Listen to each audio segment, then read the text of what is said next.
Good morning, everybody. Today is, what is today? Sometime in September 10th.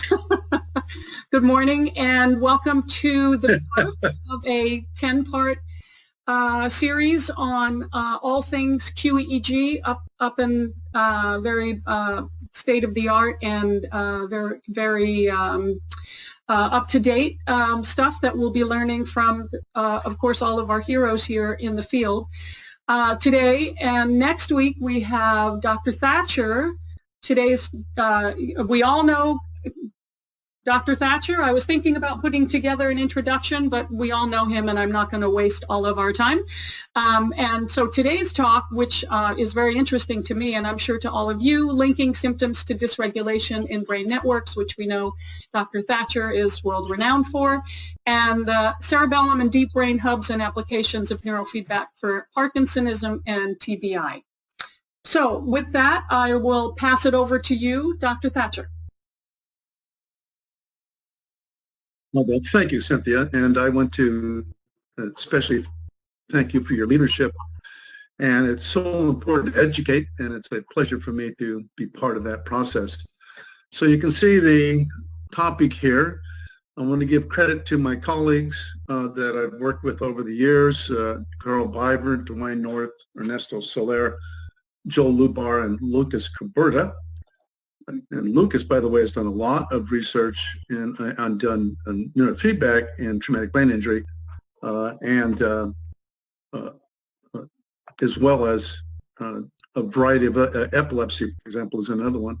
So I got to click my screen. There it goes. This pretty much is covered. A lot of it is covered in this article to the Journal of Neurology and Neurobiology. With the co-authors you see here. So you can read this. I can make it available for you if you wish to read in detail studies. The crucial concept here, though, is linking patient symptoms to the patient's brain. And so the idea is to start with an evaluation of symptoms and the clinical history. Whatever instruments you use, neuropsychological, psychotherapy methods, quantitative methods, etc., but find out which symptoms are most troublesome, what the history was, etc. Once you have a good assessment of the symptoms, what you should do, what we recommend, that is people form hypotheses about what networks in the brain are likely linked to those symptoms. Now, I worked at the National Institutes of Health in the 1990s for the first decade of the Human Brain Project. $2 billion went into that initiative. And the second decade was another $2 billion. And then the third decade, another $2 billion. So this is not trivial science. It's given rise to thousands of publications. And that is continuing today in a variety of different ways. And what was discovered in the early 1990s, and it was not known until PET scans and functional MRI and diffusion tensor imaging and MEG and EEG was applied at the National Institutes of Health, that 100 billion neurons, 80 to 100 billion of the forebrain, are actually organized in networks, a finite set of hubs. And it was found as people did various tasks at the National Institutes of Health inside of a PET scanner or with MEG and EEG and SPECT scans, that the areas in the brain that would light up in these tasks corresponded to Corbian-Brodmann's discovery by looking at autopsied brains in humans and monkeys in 1904. It goes way back and Brodmann discovered that as you use a microscope to evaluate the cytoarchitecture of different parts of the cortex, that there were distinctly different cytoarchitectural and cellular arrangements, different kinds of cells, different types of connections, different architecture. And coming out of the era of Darwinianism, he concluded, since there's different structure, there must be different functions. And so for those of you familiar with Brodmann areas, there's Sept hemisphere, 44 on the right, but he started with Brodmann area 1, which is what he started at, which would happen to be the motor cortex. And then there's Brodmann area 2, 3, 4, etc. Those are readily available in the and do Google on Broadman areas, and you'll see what they are. Now, I was the project manager for the first 128-channel EEG system at NIH. And as this was being discovered, we formed various committees, and actually we had interactions with Congress to make sure that there was money, and with different agencies of various types. And we actually ended up resurrecting Broadman, bringing him from the dead, so to speak, because all of his areas were replicated in the PET scanner and functional MRI. Functional MRI came in a little bit later, and also MEG and EEG. And we discovered at this time that what we can do is co-register all these different imaging methods. So what we did is we came up with a common coordinate system. Initially, that is referred to as the Thalaric Atlas coordinate system. That was produced by two neurosurgeons who lived in France. And Peter Fox, who was at Johns Hopkins at the time, had visited with Thalaric in France, was very impressed, and he introduced that to our various committee meetings at the National Institutes of Health. And essentially what they do is they take a brain and they identify landmarks inside the brain. The anterior and posterior commissures are really obvious inside the brain. MRIs, CT scans, the large bundle systems that connect the two hemispheres. And those became landmarks. And so what Thalaric did is they put whatever brain it is into a cube. So you have one surface of the front and back of the brain, another surface, the top, the sides, the bottom. And then they orient the brain inside that cube with respect to these anatomical landmarks. And all brains have these anatomical landmarks. And that way, an infant brain, which is smaller than an adult brain, can be coordinated proportionately to a common coordinate system.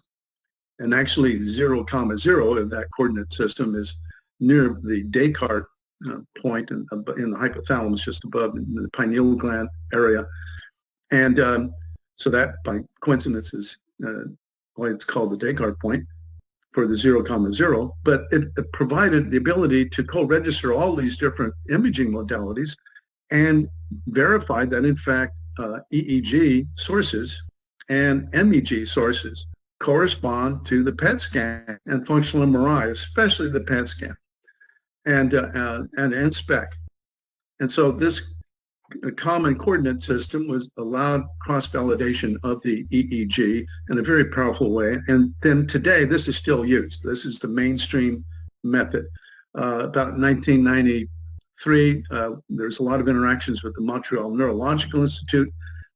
They then created their own coordinate system, but there's a linear transform between the Montreal Neurological Institute, MNN, and the Thalaric Atlas. So you can use either one. The Key Institute Loretta, for example, has both the X, Y, and Z coordinates for both of these atlases.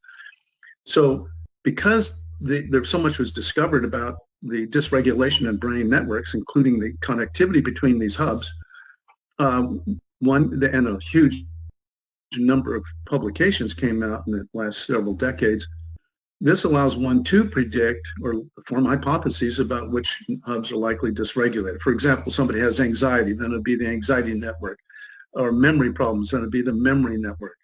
Fort Campbell, U.S. military, for soldiers with PTSD, it's the PTSD network, which is essentially bilateral amygdala, bilateral medial frontal lobes, lateral frontal lobes, and the insula. Those are the main hubs. There's singular gyros as well of the PTSD network.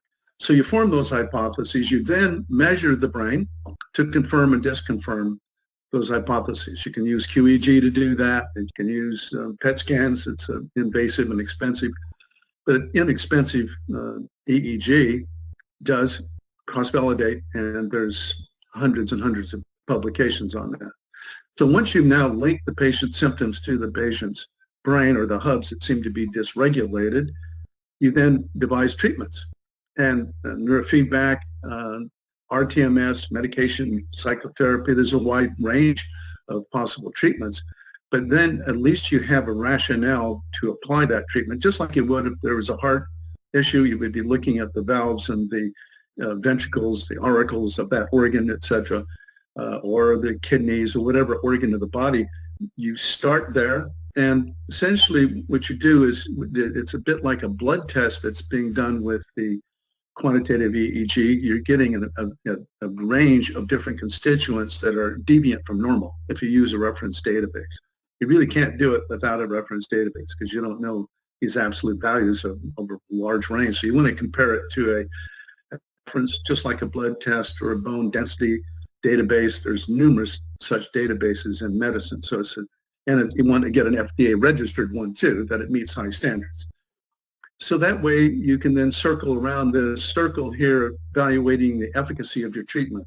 And as you assess the severity of the symptoms, you want those symptoms to go down as a function of your treatment.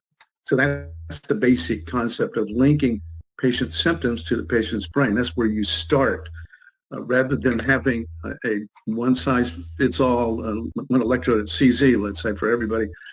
We can go beyond that because now we know much more about the organ called the brain than we did before. And just to give you an understanding of how you link, how the electricity can be detected and link that to symptoms, there's two categories of QEEG source localization. On the left is called the discrete source analysis. That's where you look at just one dipole or two or three. It's used for epilepsy. As a project manager for 128 channel EEG, we would use that in preparation for surgery before craniotomies. And it gives you about, because the skull is, its conductivity is 40 to 70 times less conductive than the brain or skin, the best you can get is about 1 centimeter. There was a few examples, so I'll show you one in a minute, where we got down to about 6 millimeters maybe. But in any case, that's the resolution. At the same time, actually in the 1970s, 1980s, the distributed source method, which is shown on the right, is developed. That's where you have a dipole in all of the gray matter voxels. Now, a dipole has an X, Y, and Z. It has three vectors, and you can see the gyri have different orientations, etc. So groups of pyramidal neurons will have these orientations, and they form positive and negative at their dendrites and the cell bodies, and that's why they're dipoles. And that's what generates the EEG, but you can simultaneously solve for all of them. The Q Institute inverse solution has 2,396 voxels, for example. The 2001 to 2003 Loretta was developed and has 6,200, and I'll be showing in a minute the 2007 development of SW Loretta, which has 12,600 voxels. All of that's important because you get better resolution. Now, just to give you a quick rundown on what the inverse solution is, that equation that you see in the center, Kj equals E plus N, is all it is. It's really it's an algebraic equation. Now, the K and the J are actually three-dimensional, but symbolically, that's what they are. J are the current sources, and on the left, lower left, the moving dipole is the discrete solution, like for epilepsy. You move that dipole around, put it near the focus, and then you can see, you can then iterate around to find where the focus is located.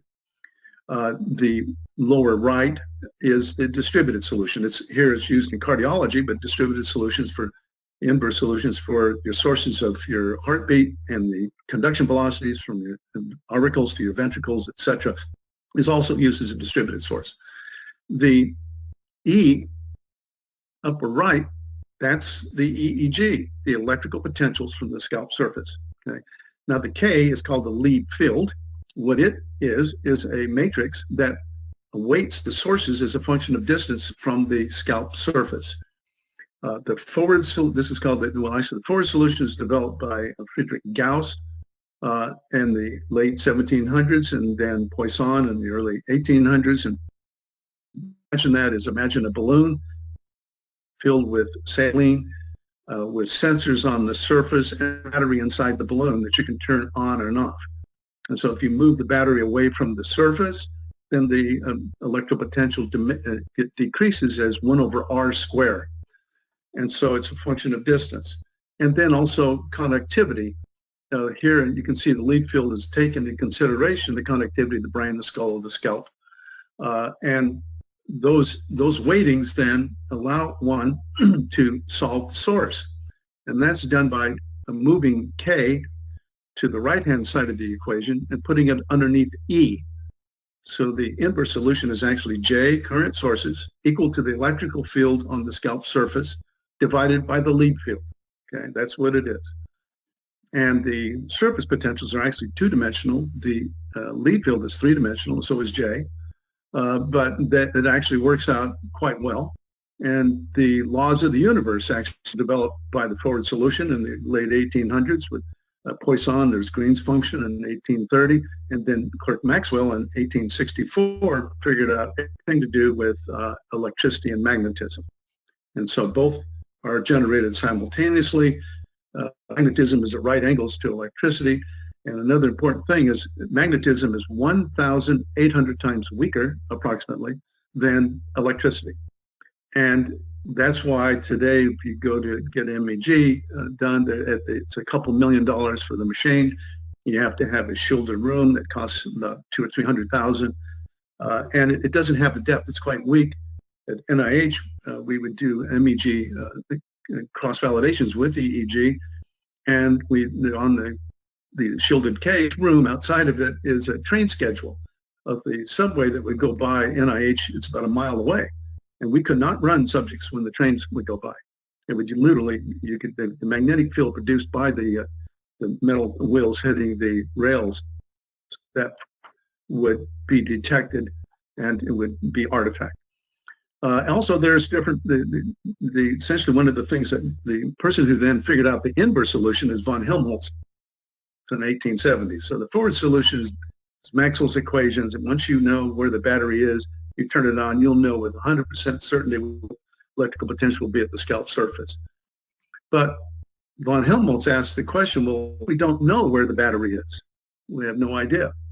All we know is the electrical potential. We know something about the connectivity, and that's called the inverse solution. So you got the forward solution, and this is the inverse solution. Now, one of the things that is known in algebra is that if you divide by a vector, there's an infinite number of solutions. So you need to constrain it in certain ways. And so a lot of the time in the 1980s and 1990s, people are coming up with different types of constraints. There's where this bell-shaped curve comes in. And those have been validated in a variety of ways. This is just a quick summary of some of the different methods. There's hundreds of publications on this. The discrete method, there's a number of different methods to do that. And then there's a number of different minimum norm is one of the hallmarks of distributed solutions, including SW Loretta. The Key Institute Loretta was in 1994. The S Loretta was roughly 2003, 2002, 2003. Exact Loretta, those are all three developed by Roberto Pascual Marquis, was 2013 or something like that.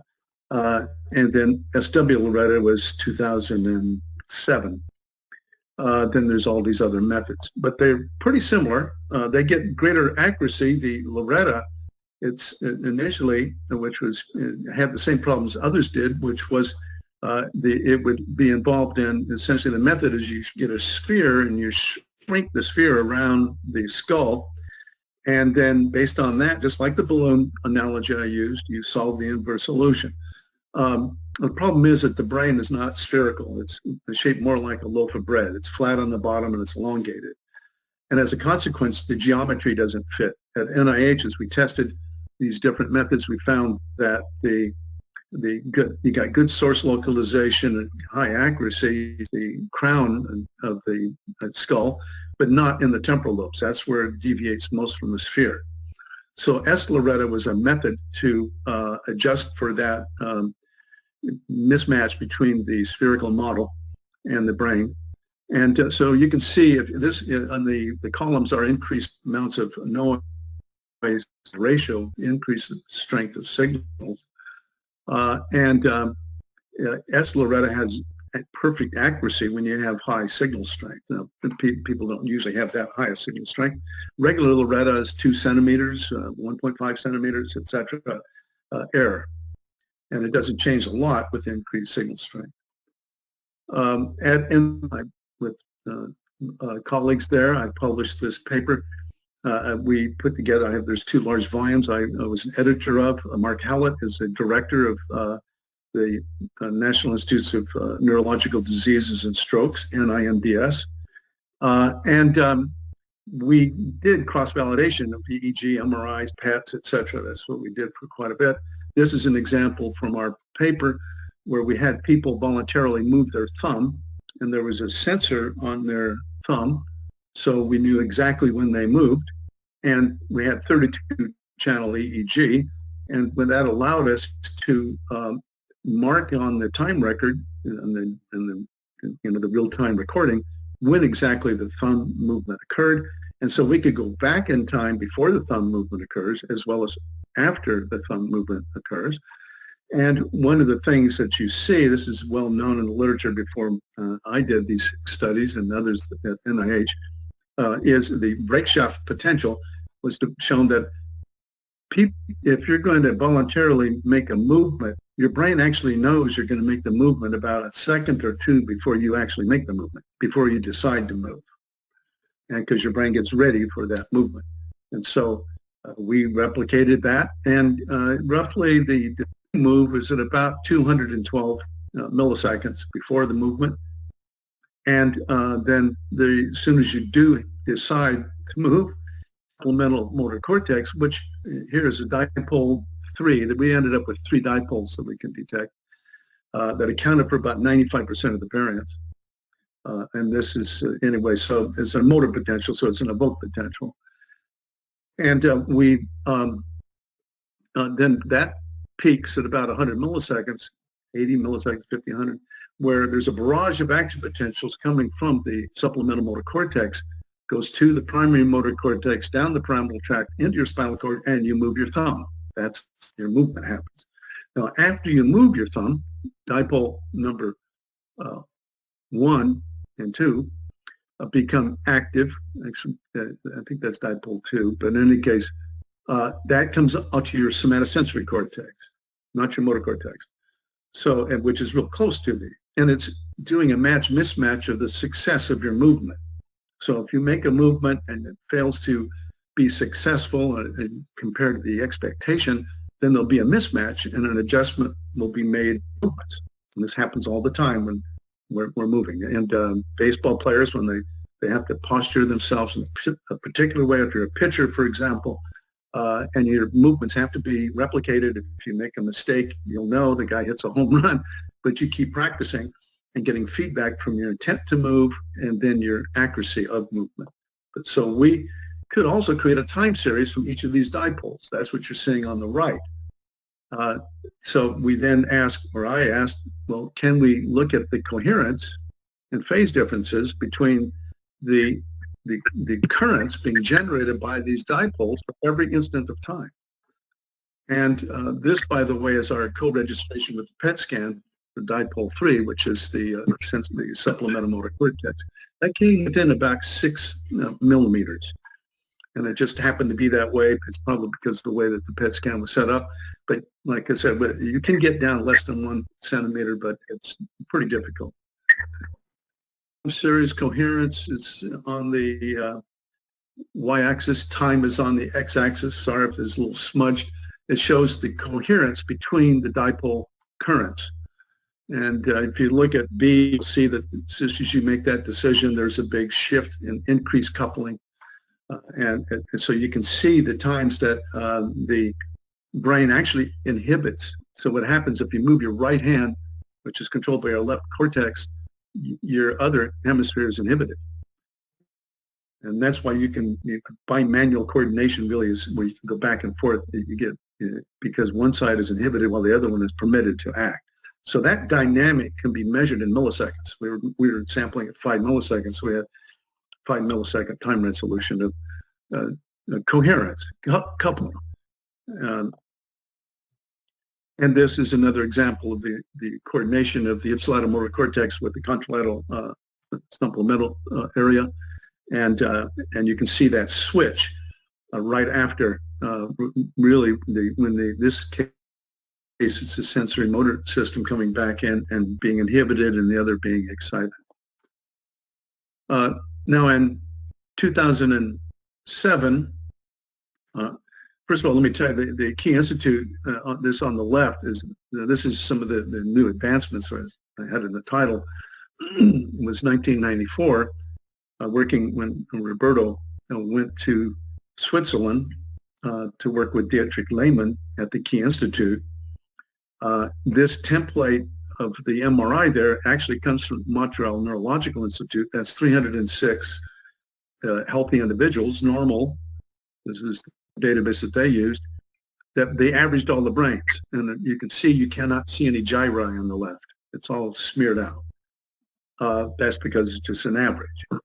And it's very well known. It's used worldwide, and Roberto did a great job in developing that. On the right is an actual individual MRI,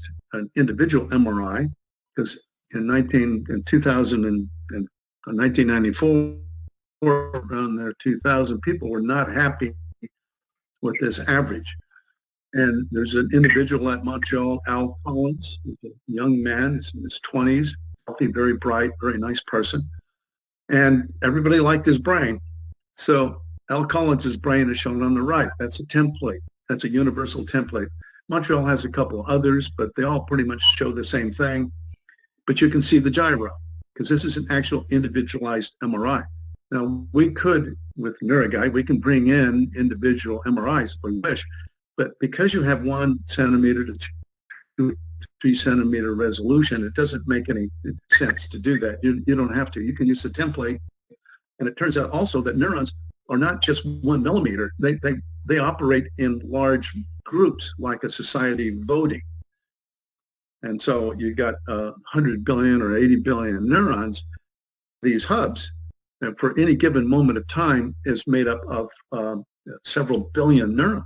And what's important, to go back to this, is there's a recruitment of a few billion neurons for a short period of time. You let them go, and then you recruit a different group of neurons.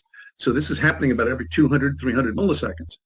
And so the key to what we're discovering is not precise localization of 1 or 2 millimeters when you got 100 billion things, but what's going on in this society called the brain, where different constituents are interacting in large masses for brief periods of time, and only EEG is capable of measuring that. PET scans are at 20 minutes, functional MRI, 20, 30, 40 seconds. This is happening in 10 milliseconds, 100 milliseconds, 200 milliseconds. So you need high temporal resolution. Again, MEG and EEG are the only ones that do that. Now, Sloretta, which was developed because of the reasons I was telling you, there's a mismatch with the model of the spherical head model, still uses the spherical head model, but a way to adjust for that is to add the variance of all the voxels, calculate the standard deviation of all the voxels, and divide that in the standard deviation into each voxel. And also it's got to be bell-shaped. It's an distributed distribution. And this is used with PET scans and functional MRI, this method. So that method was developed late in the first decade of the 1900s. And then 2000, around there, and actually the second decade, another 2 billion went in to get the Connectome. But they're developing this fundamental way to deal with the statistics. And Roberto used the PET scan method to normalize, and that improved the resolution of Sloretta. However, it still has error because the brain is not spherical. And so in 2007, Ernesto Soler was in Max Planck Institute in Germany, and he started developing it called SW-Loretta, where he starts with Sloretta, and then he weights the matrix so to get rid of heterogeneity. So it becomes actually just like a MEG field. So essentially what's going on is that the brain is very, very heterogeneous. So the lower left here is the heterogeneous actual brain, because you've got skull, you got gray matter, white matter, ventricles, you got spaces of all types inside the brain. And as a consequence, the connectivities are not equal everywhere. And so for electricity, it gets distorted by the heterogeneity inside the balloon, inside the volume. Now, magnetism is, the heterogeneity is invisible to magnetism. The skull is invisible to magnetism. So that's one of the powers, advantages over electricity, is because you got a homogeneous lead field, homogeneous volume. Now it varies as 1 over r to the 4th, so it's got a slightly different physics characteristics, and it's weaker, as I mentioned, but nevertheless, it's homogeneous, so you get good resolution with MEG. And so what Ernesto did is he started with the inverse solution, that's the equation at the top, and then he took the lead field, that's L, and he used a method called single value decomposition, and I won't go into the details of that. It's a very well-established method to create a homogeneous lead field.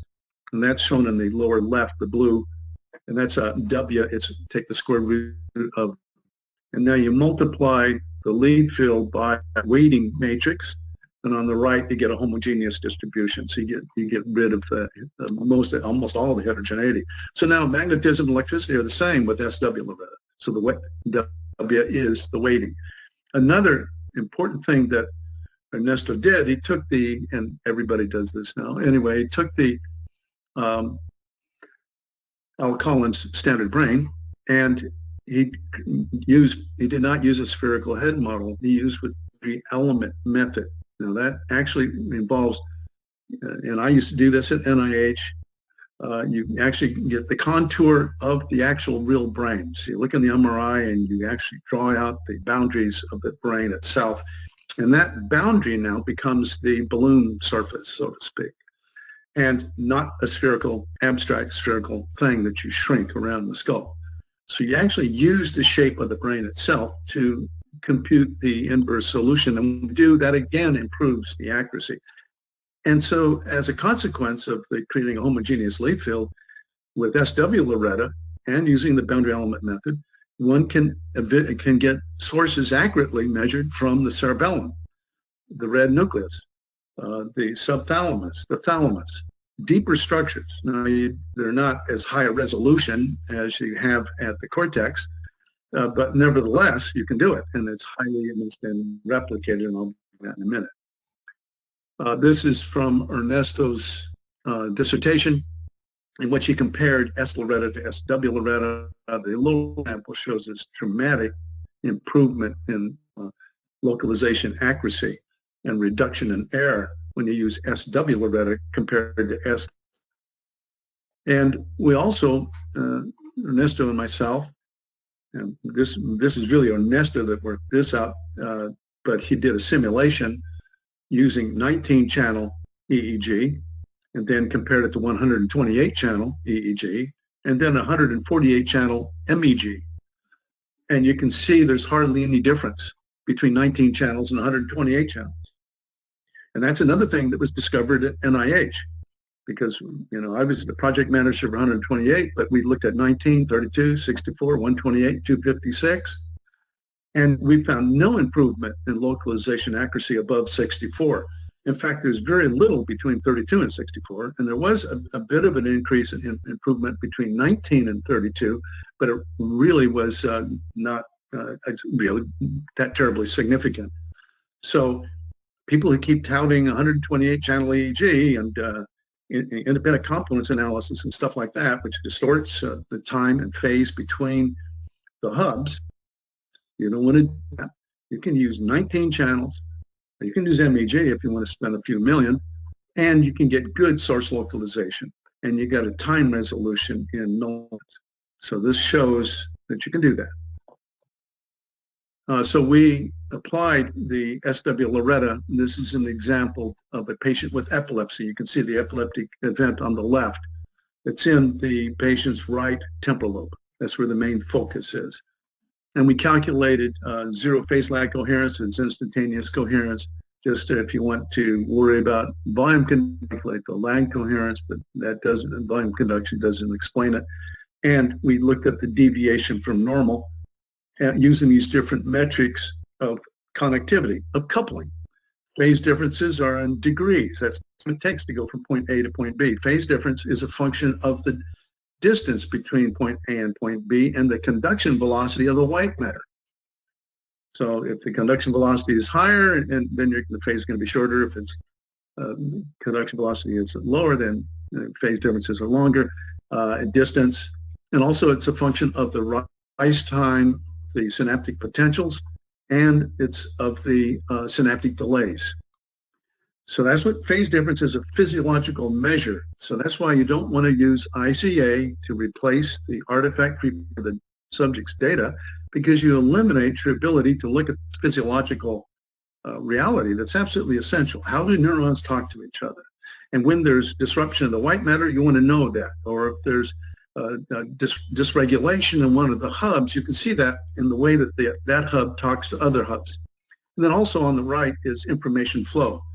That's the use of what's called phase slope index. That is a method that was established and developed at the National Institutes of Health. It's widely used. It gives you a measure of the magnitude and direction of information flow. So you can see if there's reduced or too little, or maybe even too much with compensatory dynamics. You can see a little bit in his left hemisphere that's possible compensatory dynamics. So this is just another example. Now, one thing we could do with SW Loretta, we could take the diffusion tensor imaging data from Coherence history, and we could color that depending on the degree of coupling between, based on the coherence. So you can actually color the diffusion tensor imaging like that. Here's a picture of the Connectome on the right, and then SW, this is both SW Loretta. The network on the left, I think it's probably the attention network, and the Connectome is a two-dimensional representation of the three-dimensional hubs that you see on the left. And that was developed in the second decade of the NIH's decade of the brain. And it's widely used, and it's very useful to see in two dimensions. It's a little easier to see than in three, but you can do both. You can spin them both around, move them around. This is an example of the Connectome two-dimensional hub and the three-dimensional networks and the attention network changing in real time. So you can actually view how they change as the EEG is streaming across the screen. And from this, we use this information to do biofeedback, neurofeedback. So we're doing essentially this, except it controls, and I'll show in a little while, a feedback display to reinforce the size and number of synapses in weak hubs that are linked to the patient's symptoms. It's very important to be able, as you got the symptoms, there are compensatory dynamics that go on between the hubs to deal with the weak hub. So you really want to try to identify the weak hub, and it's usually the one that's higher order and is related to the symptom, like the attention network hubs related to attention. There'll be compensatory not in the attention network. So it's a nice way to get away from reinforcing the compensatory hubs, because compensatory hubs, it turns out if you do reinforce a compensatory hub, you're not going to hurt anybody, because that compensatory hub will not change. It'll just resist change. And just that you'll waste the patient's time. You go 80, 100 sessions and they're not going to get any better.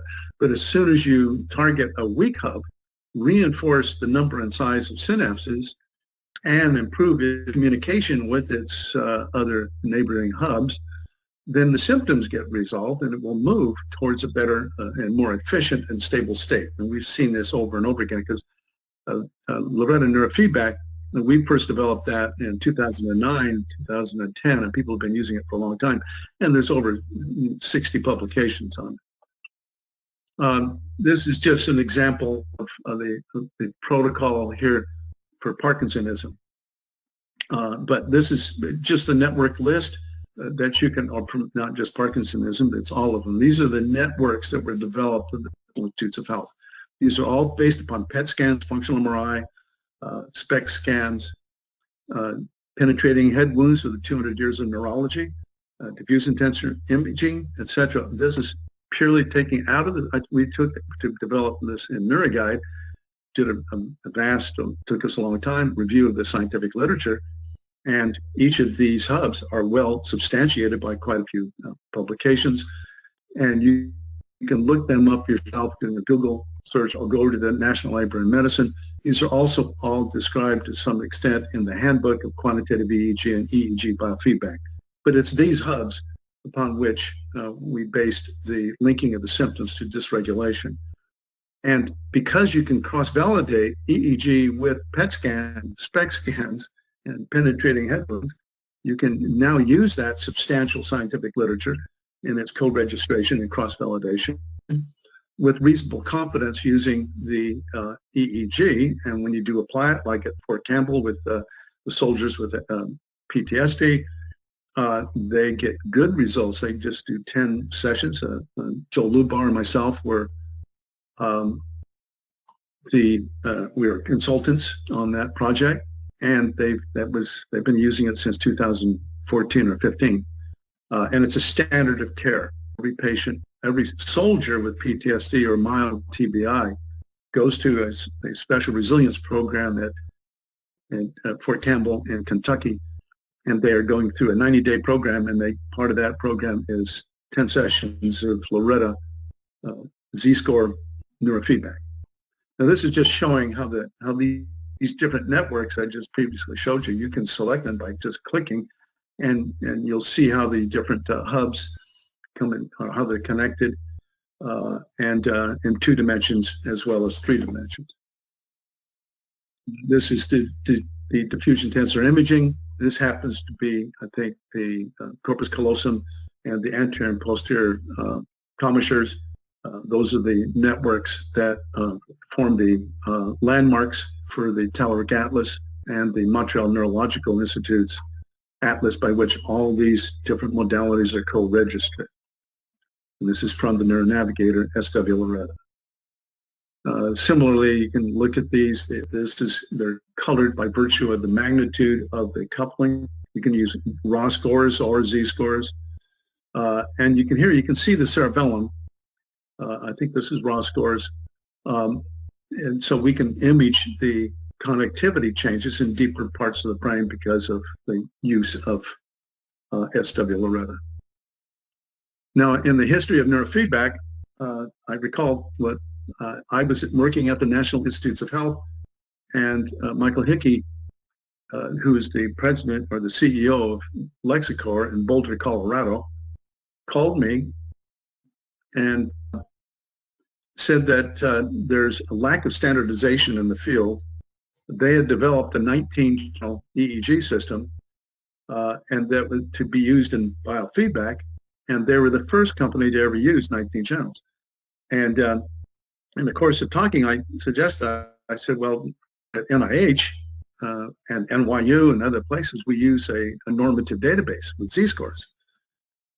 And so he was interested in that. I said, that's one way to standardize things. It's like a blood test. You want to see if somebody's, how far they're outside of a healthy range, and then link that to their symptoms. And because, as Michael was explaining, people were looking at thresholds. They would say, oh, 10 microvolts. No, I do 30 microvolts. No, I'll do 5 microvolts. No, theta, I'll do. Literally, that kind of debate was going on in ISNR and AAPB meetings that I would attend. And because it was just arbitrary. And also, nobody knew what the metric would be for coherence or phase. Nobody even really knew much about those at that time. And relative power is a different metric than absolute power. So it was just a big guessing game, and there was 80 to 100 sessions, and the insurance refused to reimburse. And that was another thing that Lexicor was concerned about. So I flew out to Boulder, and they then I licensed a normative database with Lexicor for assessment, and I published a paper in the Journal of Neurotherapy in 1998 that goes through that history and it says, you should use some kind of a to link symptoms to the patient's brain. So I've been preaching this story for a long time. And so so I suggested to Michael Hickey that why not develop live or real-time Z-scores. We can calculate them in real time. That way, you'll just look at the distance, the healthy reference. You don't have to worry about inhibiting theta and reinforcing beta. You'll do the same time. You just move them towards greater stability and greater efficiency. And he was excited about that. They were going to develop that, and fortunately, their business model because of attacks by other people, FDA, and then the insurance companies were not reimbursing. So I ended up. I was working at the Bay Pines VA at that time, and so I developed applied neuroscience, and I then implemented real-time Z-scores for the first time. I wrote the code in 2003. And gave it to Brainmaster and Thought Technology 2004. They both kind of sat on it until 2006. And that's when Tom Kalora did a great job implementing it inside of Brainmaster and Sense technology using it. And actually they used it in 2006 also, but Neurofield, Brain DX, QEEG Pro, there's a lot of companies that are using it. And this is an example of some of the changes in the Z-scores as a function of sessions, where the x-axis is sessions and the y-axis are Z-scores. And you can see that if you can go for the weak system, you can move it fairly quickly. It's greater stability and greater efficiency. There's many examples of this. There's over, like I mentioned before, 60 publications. Lucas Caberta wrote many, particularly in epilepsy. The key to epilepsy is coherence. You do want to reduce the amplitude of the spike, but you also want to improve the coordination and regulation of the epileptic focus with respect to other hubs. And so it's focus is a little bit like a disturbed teenager in the garage, isolated from the siblings in society. And so to the extent that you can get that isolated individual communicating with brothers and sisters and the society, then there's greater regulation. That's the philosophy that Lucas achieved success. This is just more examples of changes pre and post, and the magnitude of the Z-scores, and of course the evaluator of the symptoms as well. And these are all inside various publications. Now I want to introduce you to the SW Loretta validation, because I really did not implement this until I could be convinced that you can actually measure sources from the cerebellum. Well, we're going to do our own research, but we wanted to see it in the literature, and sure enough, it's in the literature. This is before I implemented it in NeuroGuide. And this is from Cerebellar et al. And sure enough, you can see sources lighting up in the cerebellum, and they would do this with various tasks. And there's a number of publications that have shown that you can actually measure the sources from the cerebellum, independent of myself or our group. This is in the scientific literature. We simply took that knowledge and put it into SW Loretta. Now, this is an example of some of the cerebellar regions of interest. Again, we create boundaries around those regions, and what you really do it is you identify what the geometric boundary is, the various parts of the brain, including all the Brahman areas, or any hubs that have been known and validated and verified by PET scans and other methods. And then you identify the center voxel. It's just one voxel. And if it's in the center of a Brahman area, let's say, and the Brahman area is 3 centimeters in diameter, you will be picking up most of the activity will be coming within a centimeter or so of the center voxel. And it will not be coming from an adjacent Brahman area, which has a different function. So by selecting the center voxel, that's a key. You don't want to select voxels near the boundary between 2 different Brahman areas, because that voxel is going to be influenced by both Brodmann areas. Instead, select the center voxel of a given Brodmann area known to be linked to the symptoms. The hippocampus and memory, the anterior cingulate gyrus and movement disorders or attention problems, the insula, dealing with movement issues and autonomic nervous system issues, etc. Center voxel, that gives you a representation.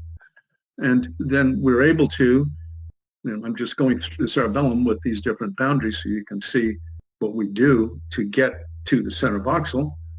And at reasonable accuracy, at least the influence, as I mentioned, was primarily from the voxel that you select. So there's a number of different programs around that allow you to select voxels wherever you want, or rank order them. You don't want to rank order the Z-scores. You really want to work from symptoms and locations known to be linked symptoms. And then once you get that linkage, then you go to the center voxel to do your representation of those functions in that center voxel.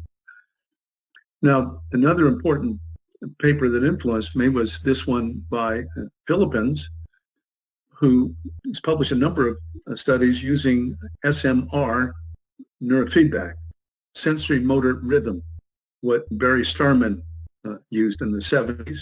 It really was discovered long before Barry Starman. It's referred to as the mu rhythm, as a type of alpha rhythm that's coming from the motor cortex, sensory motor cortex, the loops between the thalamus, the posterior lateral thalamus, and the motor cortex generate rhythms somewhere between 13 and 15 hertz, as opposed to the 10 hertz with the pulvinar to the visual cortex, which is 8 to 12 hertz. In any case, that is SMR, and so he discovered, and it's already been published. I mean, the Thompsons and others have shown that the severity of Parkinson's, severity of the symptoms goes down if you do SMR neurofeedback. And so, and Philippines himself had published that. So he decided, and his team, to do a study with primates, with monkeys, in which they they caused degeneration of the dopamine.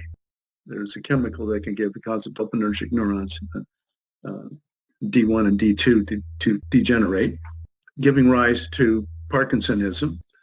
And then for one group, they did SMR neurofeedback. For the other group, they did a sham control SMR.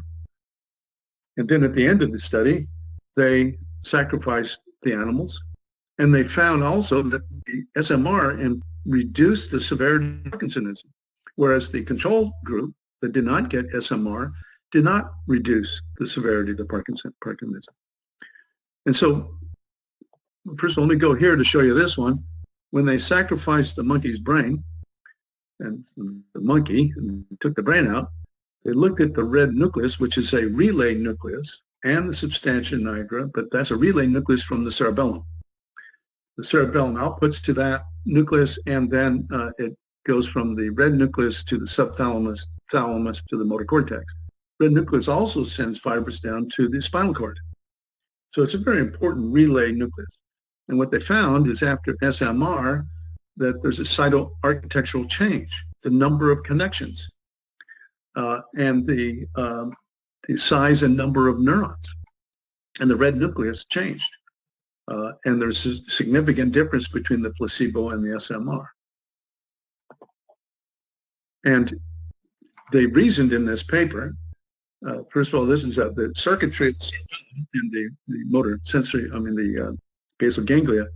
On the left is a healthy individual, and that part it does not have Parkinson's, and the striatum has dopamine, and what's going on is then that's involved with the early symptoms of Parkinsonism is where you have trouble balancing your checkbook because you can't write very well, you're scribbling, and you have tremors.